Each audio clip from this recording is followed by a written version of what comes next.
Hi friends, ఈరోజు అయితే paneer curry చేయబోతున్నాం. ఎలా చేసుకోవాలో చూపిస్తాం.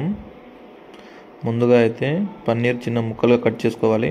దాని తర్వాత ఒక కడాయి పెట్టేసుకునేసి ఆయిల్ కొద్దిగా వేసుకొని వేడి చేసుకోవాలి. వేడి చేసుకున్న ఆయిల్లో అయితే పన్నీర్ ముక్కలు వేసుకోవాలి.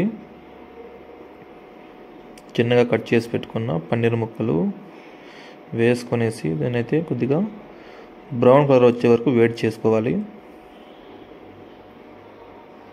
బ్రౌన్ కలర్ అయితే వచ్చింది.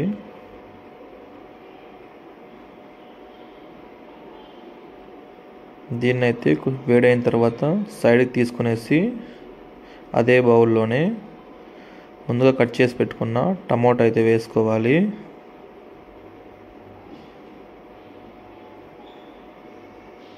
టమాటోతో పాటు ఆనియన్ కూడా వేసుకోవాలి. దీన్ని కొద్దిగా దూరగా వేగిన తర్వాత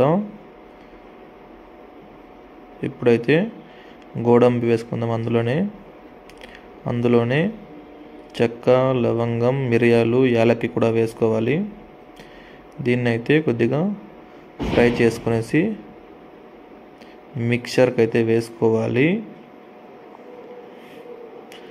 చూస్తున్నా కదా, మిక్సర్కి వేసుకునేసి పేస్ట్ చేసుకుందాం. దీన్నైతే ఆ పేస్ట్నే మళ్ళీ అదే కడాయిలోకి కొద్దిగా ఆయిల్ వేసుకోవాలి. పేస్ట్ అయితే ఇప్పుడు